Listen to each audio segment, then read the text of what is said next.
उपमुख्यमंत्री अजित पवार यांनी एक महत्त्वाची बैठक बोलावलेली आहे। अजित पवार यांच्या देवगिरी बंगल्यावर ही बैठक सुरू आहे। राष्ट्रवादीचे मंत्री आणि काही आमदार या बैठकीला उपस्थित आहेत।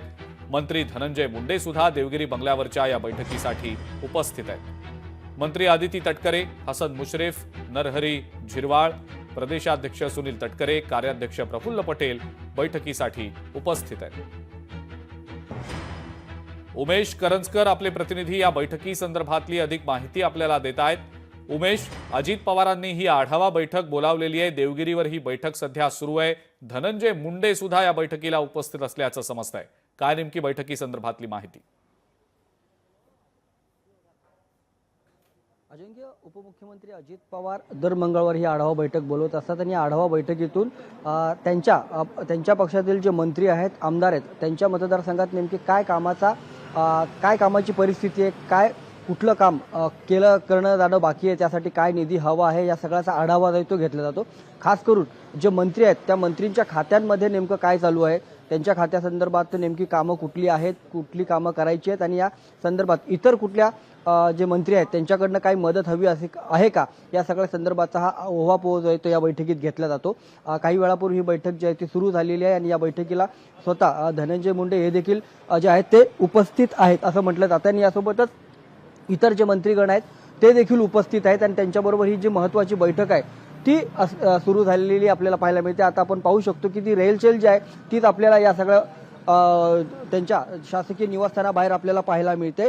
एकूणच राज्यामध्ये नेमकं सध्या काय सुरू आहे, पक्षाकडून या सगळ्या संदर्भात काय केलं जाऊ शकतं आणि यासोबतच त्यांच्या ज्या मंत्री आहेत त्यांच्या खात्यामध्ये नेमकी काय कामं आहेत आणि त्या कामासंदर्भात पुढे काय केलं जाऊ शकतं, कारण आता थोड्या दिवसातच अर्थसंकल्प असणार आहे आणि अर्थसंकल्पाच्या माध्यमातून नेमकं राज्याला काय काय हवं आहे, राज्याच्या प्रगतीसाठी त्यांच्या खात्यातून काय केलं झालं पाहिजे, या सगळ्याचा ओव्हापोह आहे तो गेल्या काही दिवसापासून अजित पवार घेत आहेत आणि आपल्या पक्षाच्या ज्या मंत्री आहेत त्यांच्याकडनं देखील बैठकीचा आढावा तो आज घेतला जातोय। उमेश, मात्र एक महत्त्वाचा मुद्दा तो म्हणजे गेले काही दिवस सातत्यानं चर्चेला जातोय मंत्री धनंजय मुंडे यांच्या संदर्भातला। धनंजय मुंडेंनी आज माध्यमांना असं सांगितलेलं होतं की माझ्या राजीनाम्यासंदर्भात जी काही मागणी सुरू आहे त्याबद्दलचा जो काही निर्णय तो मुख्यमंत्री देवेंद्र फडणवीस आणि उपमुख्यमंत्री अजित पवारच घेतील। ही बैठक आता आहे, या बैठकीत या मुद्द्यावर चर्चा होऊ शकते का, काय नेमकी त्याबद्दलची माहिती? नक्कीच, कारण काल जर आपण पाहिलं तर अंजली दमनिया ज्या आहेत त्या अजित पवारांकडे पोहोचल्या होत्या। त्यांनी काही पुरावे देखील त्या अजित पवारांसमोर ठेवले होते। त्यामुळेच या सगळ्या संदर्भात धनंजय मुंडे यांच्याशी नक्की चर्चा होऊ शकते। केवळ अजित पवारच नाही तर या पक्षाचे प्रदेशाध्यक्ष सुनील तटकरे, यासोबत जे ज्येष्ठ नेते प्रफुल्ल पटेल हे देखील इथे उपस्थित आहेत। त्याच्यामुळे धनंजय मुंडे यांची नेमकी या सगळ्या संदर्भात काय प्रतिक्रिया आहे, धनंजय मुंडे या सगळ्या संदर्भात काय नेमकं विचार करतात, याबाबत जे आहे ते तिन्ही नेत्यांबरोबर त्यांची चर्चा होऊ शकते।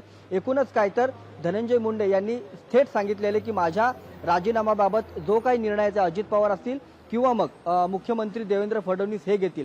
कारण आजची जी कॅबिनेट बैठक झाली, या कॅबिनेट बैठकीच्या 2 आठवडे आधी जी बैठक झाली होती त्यावेळेस धनंजय मुंडे त्या देखील बैठकीला उपस्थित होते आणि त्यावेळेस त्यांनी स्पष्ट सांगितले होते की मी राजीनामा देणार नाहीये।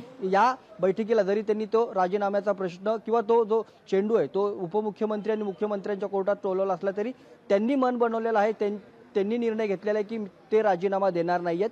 राजीनामा देण्यासाठी मुख्यमंत्री असतील किंवा उपमुख्यमंत्री असतील यांच्याकडे सातत्याने मागणी केली जाते। मग ती सर्वपक्षीय असेल, अंजली दमनिया असतील किंवा मग देशमुख कुटुंबीय असतील, या सगळ्यांकडनं याबाबतच्या सारख्या नेहमीची आहे ती विचारणा केली जाते, मागणी केली जाते। मात्र त्याबाबत आता या बैठकीत नक्कीच चर्चा होईल आणि यानंतर अजित पवार नेमकं काय या संदर्भात निर्णय घेतील किंवा या संदर्भात देवेंद्र फडणवीस जे मुख्यमंत्री राज्याचे त्यांच्याशी काय चर्चा केली जाईल पुढे कळेलच। मात्र सध्या या बैठकीत त्या विषयावर चर्चा नक्की होणार आहे। अजिंक्य, ठीक आहे उमेश, धन्यवाद सविस्तर माहिती दिली त्याबद्दल आणि बैठकी संदर्भातल्या अपडेट्सचा आढावा आपण सातत्यानं घेतच राहणार आहोत। लोकशाही मराठी ऐका, पहा, जागरूक रहा।